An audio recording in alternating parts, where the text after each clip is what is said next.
Ok, merci, Sanette, et salut à vous, madame, mademoiselle, monsieur, et merci d'avoir répondu positivement à cette conférence du CEPAT consacrée à la mémoire de l'esclavage en Haïti. Merci au coordonnateur de la maîtrise, professeur Jean-Rony Gustave, qui, en sa qualité de responsable du CEPAT, m'a offert l'opportunité de pouvoir intervenir à cette conférence. En prenant la parole en cette occasion, je me sens vraiment content de pouvoir partager virtuellement le panel avec le professeur Jean-Ronald Augustin, qui est l'un de mes mentors, mon encadreur au programme de maîtrise en histoire, mémoire et patrimoine. Mon intervention aujourd'hui va se focaliser sur la mémoire de l'esclavage se rapportant au rite funéraire de l'époque coloniale en Haïti. Dans cette prise de parole, je veux surtout questionner les rites funéraires attribués jadis aux personnes esclavagisées pour tenter de voir leur survivance au sein de la société haïtienne. Analysant la manière dont fonctionnait la société coloniale, les mauvais traitements infligés aux personnes en situation d'esclavage, en prenant en compte la façon dont beaucoup d'entre elles ont été tuées de manière brutale, sans pouvoir bénéficier d'un rituel funéraire, en prenant en compte le rôle de ces rituels dans la compensation de la perte et la restauration de l'équilibre perdu au niveau de la communauté, je me suis rendu compte de l'ampleur des traumatismes de l'esclavage sur les populations anciennement esclavagisées. Dans l'un de ses travaux, le professeur Jean-Ronald Augustin affirme qu'un traumatisme collectif consécutif au colonialisme et à l'esclavagisme représente un fardeau pour le peuple haïtien qui n'arrive pas à se libérer des douleurs subies. Implicitement, il nous dit que les traumatismes de l'esclavage subsistent encore dans la mémoire du peuple haïtien. Après la lecture de cette déclaration du professeur, je me suis demandé comment le peuple haïtien peut arriver à se libérer définitivement de ce traumatisme. C'est pour répondre à cette question que j'ai réalisé mon travail de mémoire sur les rites funéraires. Par le biais de ce travail, je veux montrer la nécessité pour les Haïtiens de faire le deuil des atrocités subies, notamment durant la période coloniale. Dans mon exposé, j'aborderai dans un premier temps l'importance des rites funéraires pour les humains en général et les Haïtiens en particulier. J'enchaînerai ensuite avec les valeurs culturelles et cultuelles des funérailles et lieux de sépulture dans le pays. Enfin, j'exposerai la survivance des pratiques d'extermination et des rites funéraires bâclés tels qu'ils se manifestent dans les massacres ayant lieu dans la région métropolitaine de Port-au-Prince et le mouvement Bois-Calais. Débutons par l'importance des rites funéraires. Plusieurs auteurs, dont Gay, montrent que la mort et les rites qui lui sont associés revêtent une importance cruciale pour les humains. Or, au moment de l'esclavage, au regard des liens établis entre religion et funérailles, les esclaves ou les personnes dites esclaves n'en bénéficient presque pas. Au moment de leur soulèvement, la balle avait changé de camp. Les prétendus maîtres tués n'ont pas pu à leur tour bénéficier de funérailles, ce qui nous permet de voir que L'idée de funérailles bâclées se situe tant du côté des personnes anciennement esclavagisées et des personnes qui se disaient maîtres. Alors voyons maintenant les valeurs culturelles et culturelles des funérailles et des lieux de sépulture. Les rites funéraires soulagent les vivants qui portent le deuil. C'est une déclaration d'un auteur appelé Zangré. Le deuil est envisagé dans ce travail en lien à la perspective freudienne de la perte. Pour Freud, le deuil est une réaction humaine à toute situation de perte. Dans le cas de la perte d'un proche parent, d'un humain pour lequel nous avons beaucoup de considération, la société met en œuvre tout un processus permettant aux vivants de se séparer du corps mort et de compenser la perte. C'est l'ensemble de ces pratiques, de ces perceptions et représentations en rapport à la mort qui constituent ce que nous appelons les rites funéraires. Alors, je peux reprendre pour vous ce que nous entendons par rite funéraire. C'est l'ensemble des pratiques, des perceptions, des représentations en rapport à la mort. Les rites funéraires participent au bon déroulement du deuil. Chez nous, l'absence de rites funéraires ou la réalisation de funérailles bâclées engendre le plus souvent un sentiment de malaise pouvant augmenter le seuil de souffrance provoqué par la perte. Certains peuvent prétendre que ce sentiment est lié aux croyances vaudouesques, mais il ressort que même ceux qui disent ne pas croire au vaudou ou au pouvoir des morts vous diront que s'ils n'accomplissent pas les funérailles convenablement, ce sera une honte pour la famille qui risque, à notre avis, de vivre un deuil traumatique. En nous appuyant sur l'importance des rites funéraires pour l'homme en général et les Haïtiens en particulier, nous nous demandons quels sont les impacts de l'absence de rites funéraires ou la réalisation de rites funéraires bâclés sur les proches des personnes anciennement esclavagisées. Pour démontrer l'ensemble des impacts des rites funéraires bâclés sur la population ou les populations anciennement esclavagisées, nous avons choisi de porter un regard critique sur la survivance des pratiques coloniales en Haïti. Vanté dans un texte publié en 1816, en tant qu'une lettre responsive aux colons dénommés Mazères, présente le tableau macabre des scènes d'extermination et la manière dont bon nombre de nos ancêtres ont perdu leur vie durant l'époque coloniale. Il explique que de nombreuses personnes asservies et qui se rebellaient contre le système colonial ont péri dans les flammes des bûchers. Ceux-là attachés au gibet servaient de pâture aux oiseaux de proie. Les uns étaient livrés aux chiens pour être dévorés.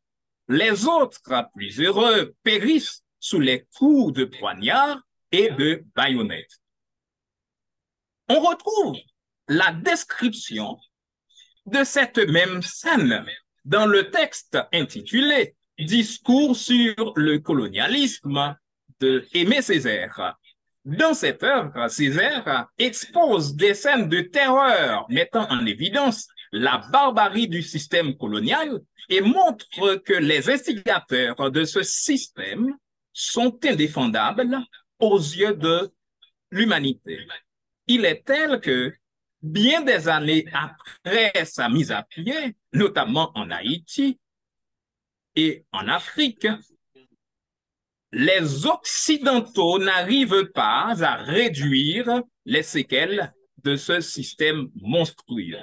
Autrement dit, le système colonial a seulement changé de forme, de mode opératoire, mais c'est la même machine de domination, d'exploitation et de déshumanisation qui perdure.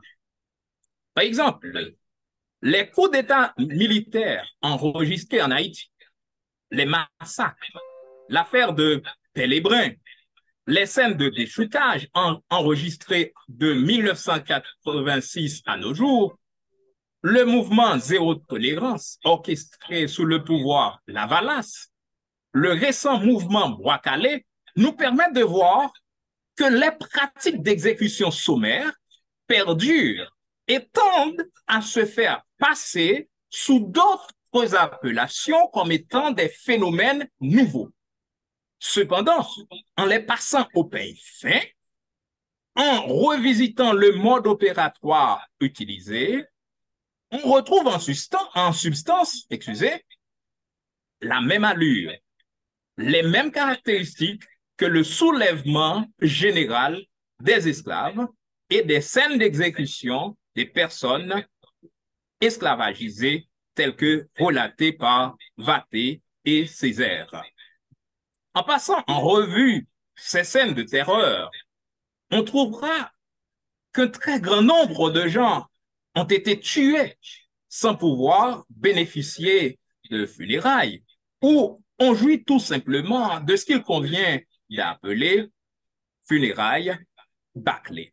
Les funérailles bâclées se réfèrent pour nous à toute fin d'existence dramatique au cours de laquelle les pratiques culturelles et culturelles se rapportant au rite funéraire ont été bafouées, partiellement bafouées ou totalement inexistantes. Je veux reprendre là. Les funérailles bâclées se réfèrent pour nous à toute fin d'existence dramatique au cours de laquelle les pratiques culturelles et culturelles se rapportant au rite funéraire ont été bafouées, partiellement bafouées ou totalement inexistantes. Voyons les rites funéraires bâclés dans la conjoncture d'insécurité actuelle en Haïti. Depuis novembre 2018, plusieurs quartiers populaires et même des endroits où habitent des nantis sont affectés par la terreur d'individus lourdement armés de la population. Ces derniers font essuyer de nombreux échecs aux forces dites de l'ordre qui n'arrivent pas encore à maîtriser la situation. Successivement, les populations de Cité-Soleil, La Saline, Martissan, Bel-Air, Canaan, Carrefour-Feuille ont subi plusieurs attaques de la part des groupes armés. Au cours de ces attaques, conduisant au massacre des membres de la population, les groupes armés ont décapité des gens, brûlé tant leurs cadavres que leur habitat. Au cours de ces 2 dernières années, nous assistons également à un élargissement du spectre d'influence des hors-la-loi qui ont envahi le département de l'Artibonite avec un rayonnement sur le plateau central. Nous notons également que le quartier dénommé Chalon, situé dans la ville de Miradouane, constituait jadis un territoire dominé par les gangs. Néanmoins, depuis l'installation du dénommé Muscadin comme commissaire de gouvernement, ce territoire est quasiment désoccupé. Nous notons que Les stratégies utilisées par le commissaire mettent en évidence des modes d'exécution sommaire suivis de ce que nous appelons des funérailles bâclées. Une fois abattues sous les yeux de la population et relayées par les réseaux sociaux, les individus sont tout de suite enterrés. Ce qu'il importe de signaler, c'est qu'en dépit du fait qu'il s'agit de gangsters, en assistant à la scène, la population va garder la scène d'exécution en mémoire, ce qui est susceptible de perturber son psychisme. Par le fait seulement qu'on ait été témoin d'une scène d'exécution, on risque d'être perturbé à l'avenir. Dans chaque zone dominée par les malfrats, ils exécutent en permanence des gens séquestrés ou circulant à l'intérieur des territoires occupés. Les scènes visualisées sur les maltraitances subies par les personnes séquestrées mettent en évidence l'utilisation d'objets plastiques ou en styrofoam pour brûler les victimes. Si certains ont fini par sortir vivants, beaucoup d'autres, malheureusement, ont été tués. Leurs cadavres sont parfois livrés aux animaux ou totalement calcinés. Face à de tels cas de figure, les proches n'arrivent pas à voir le corps tué pour rendre un dernier hommage aux défunts. Même si des parents, pour officialiser la perte et entamer le processus de deuil, tendent à organiser des funérailles, l'absence du cadavre, le sentiment de vengeance entourant le déroulement de la cérémonie faut qu'il s'agisse de funérailles bâclées. S'il est permis de questionner la provenance des armes et les affiliations de ces groupes armés aux autorités en place, il paraît évident que les personnes instituées ne bénéficient pas de funérailles telles qu'il convient de donner à une personne tuée ou décédée en Haïti.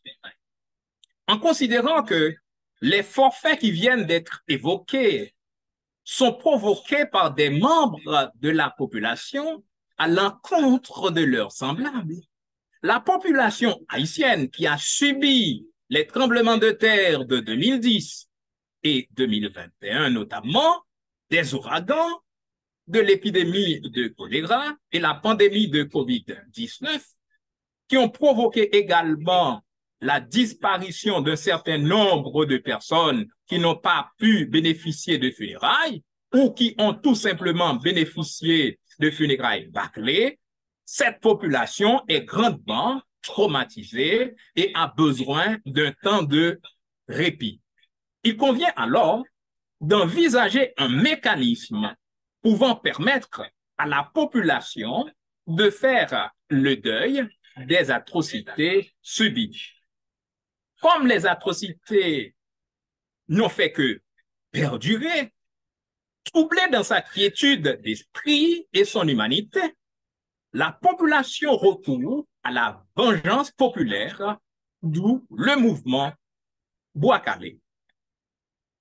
Après avoir balayé les différentes formes de violence sévissant actuellement dans la société haïtienne, nous avons mis le focus sur le mouvement Bois-Calais.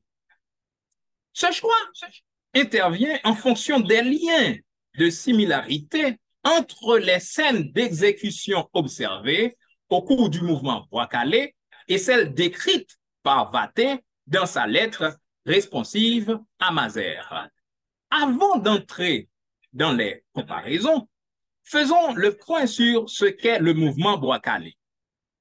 Le mouvement Bois-Calais, c'est un mouvement d'exécution de personnes décriées par la population en raison de leur attachement à l'un ou l'autre des groupes armés qui sèment de la terreur à travers la capitale ou ailleurs dans le pays. Ce mouvement enclenché à partir du lundi 24 avril 2023 à Canapé Vert a été suivi dans divers recoins de la capitale et des autres villes de province du pays.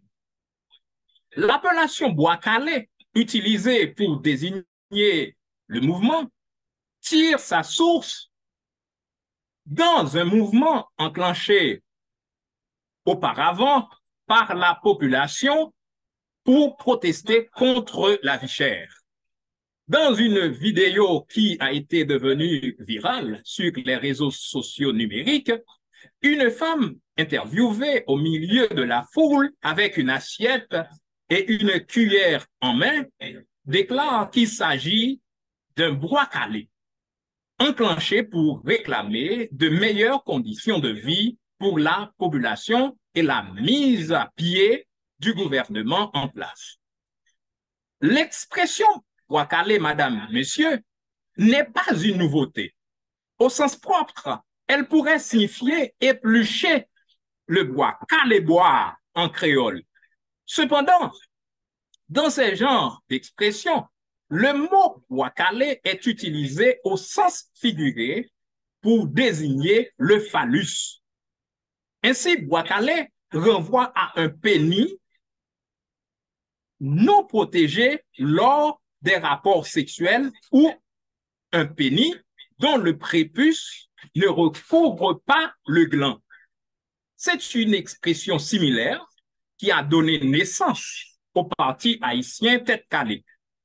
L'ex-président Martelly, chanteur de Sweet Mickey, après s'être servi pendant plusieurs années de l'expression Tête Calée dans une connotation sexuelle, il l'a fait entrer dans le registre des partis politiques.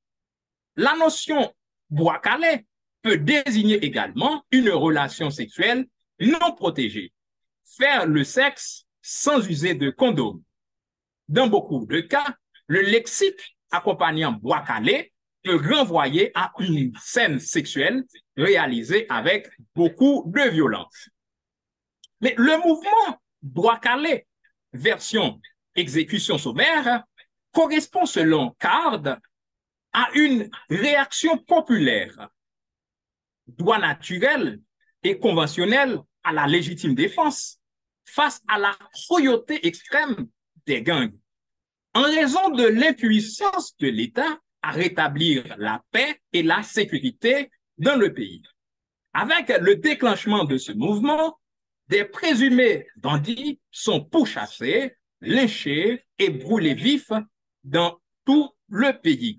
Si cette situation de représailles de la population à l'encontre des groupes armés tend à donner une lueur de satisfaction à la population et des scènes de réjouissance un peu partout à travers le pays, dans la nuit du 19 juillet 2023, à Souchmatla, le gang 5 secondes, selon ce qu'a rapporté le cadre, a orchestré un massacre sur la population locale, entraînant une quarantaine d'assassinats et de disparus.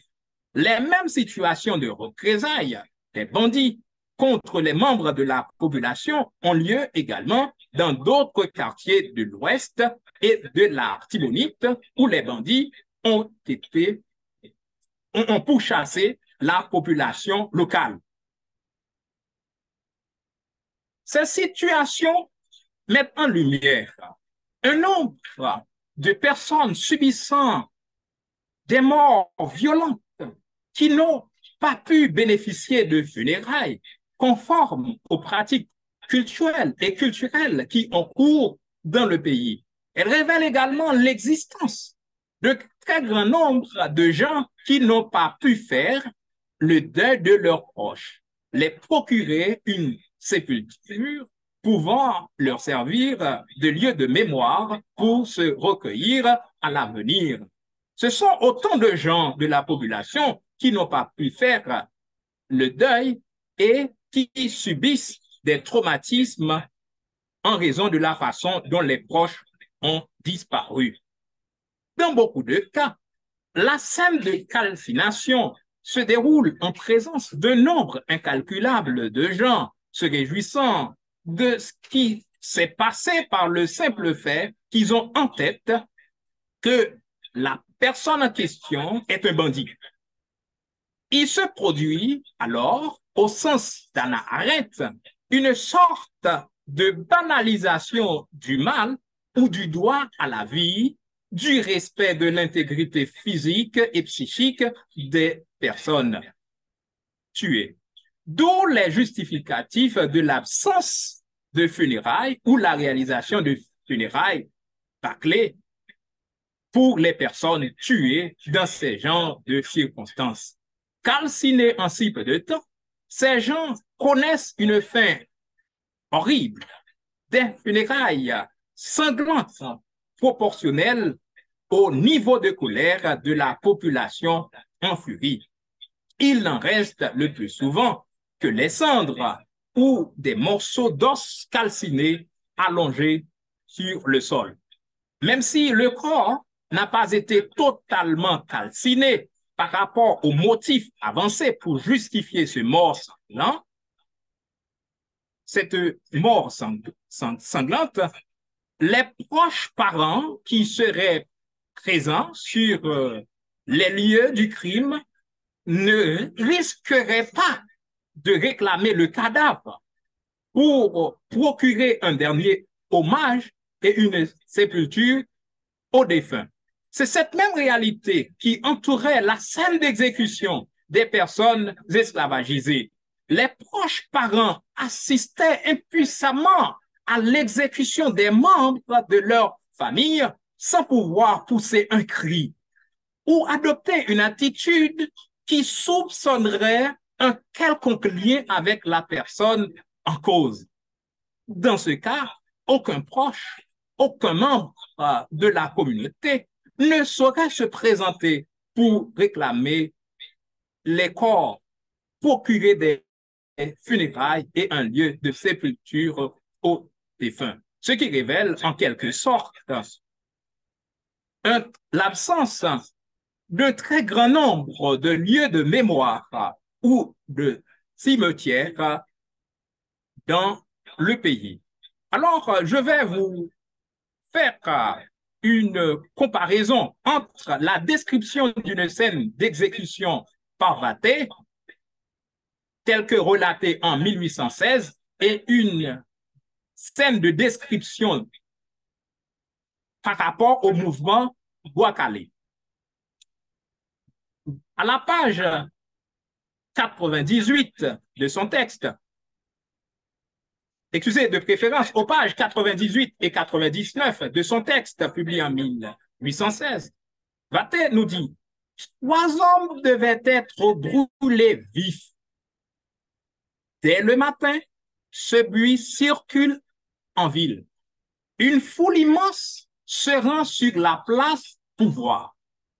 Des tas de bois sont arrangés autour des poteaux. On y met du goudron pour rendre la matière inflammable.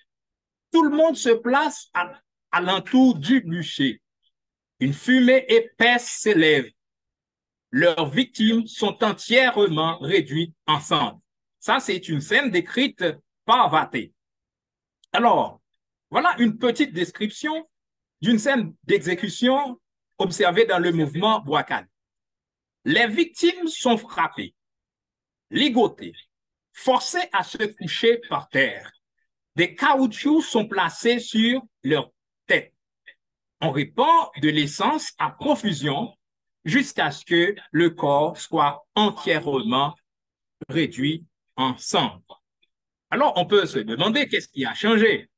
Ce sont les objets et les matériels utilisés. On n'a plus de poteaux, plus de boîtes et du goudron. On se sert de préférence de produits contemporains, de caoutchouc et de l'essence pour réduire les victimes en cendres.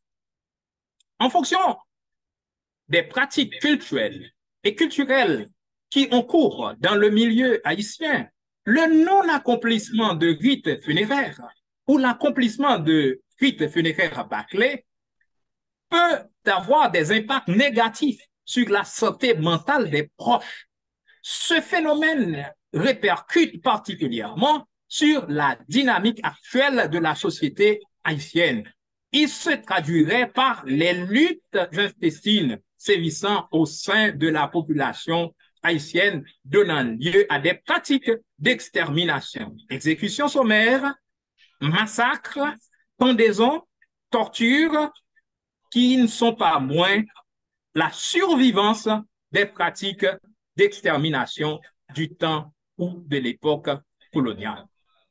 La compréhension de la survivance des pratiques coloniales dans la société haïtienne s'écrouste non seulement de la façon dont ces pratiques se transmettent d'une génération à l'autre par le biais de la mémoire collective, mais également par la possibilité d'une transmission génétique des traumatismes subis durant la colonisation. En effet, des travaux récents en épigénique réalisés par Benarous et Cohen et Calicis mettent en lumière la transmission transgénérationnelle des traumatismes psychologiques. Fontaine et Go-Vidama et Ève, pour leur part, ont fait le point sur la transmission de la violence dans les liens filiatifs. Autrement dit, les violences subies, les violences infligées alimentent la mémoire traumatique, d'où la nécessité, mademoiselle, monsieur, de faire le deuil de ce passé douloureux. Haïti, comment faire le deuil des personnes tuées durant la période coloniale et après? En nous basant sur les traumatismes du temps de l'esclavage, nous postulons que la population fraîchement libérée avait besoin d'un temps de répit pour faire le deuil de ce passé douloureux, mettre en place un projet national commun capable de favoriser l'unité nationale.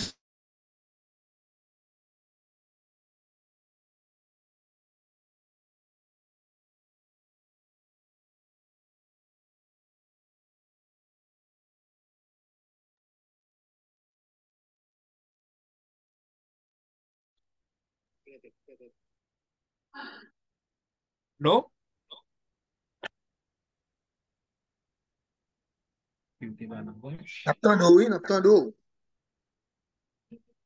OK. Cependant, au lieu de s'engager sur cette voie, au lendemain de la proclamation, chaque groupe cherchait à accaparer le pouvoir, asseoir sa suprématie et s'approprier de la plus grande quantité possible de terre au détriment de l'autre. Face à de telles réalités macabres, les troubles sociopolitiques ont fini par s'installer dans le pays et servent de pont aux puissants impérialistes qui ont fini par reprendre subtilement le contrôle du pays et y implanter les structures actuelles de domination, d'asservissement et d'exploitation néocoloniale. En Haïti, le processus de ce deuil peut historiquement débuter pendant une période donnée par la réalisation d'une série d'événements porteurs de sens pour la population haïtienne, indépendamment de l'appartenance religieuse des membres de cette population. Ces événements auront une vocation éducative se situant en rupture aux pratiques coloniales. Un mémorial national pourrait être dressé en l'honneur de toutes les personnes esclavagisées et qui ont péri durant la période coloniale. Pour nous, cette rupture s'avère cruciale pour la mise en branle du processus de deuil des personnes tuées durant la période coloniale. Cela permettra aux Haïtiens, pour répéter le professeur Augustin, de se libérer de son trop-plein de mémoire. D'après tout ce que nous venons de voir, Madame, Monsieur, par rapport à l'origine des conflits permanents sévissant à l'intérieur de la nation, le très grand nombre de personnes tuées sous le regard impuissant de leurs proches, en considérant que ces genres de scènes engendrent des traumatismes sévères, en considérant que les traumatismes subis sont transmis d'une génération à l'autre, il serait utile au peuple haïtien de s'asseoir non seulement pour parler des traumatismes, mais également pour entamer le deuil de ce passé douloureux qui a bouleversé et qui continue encore de bouleverser son existence. Merci de votre écoute.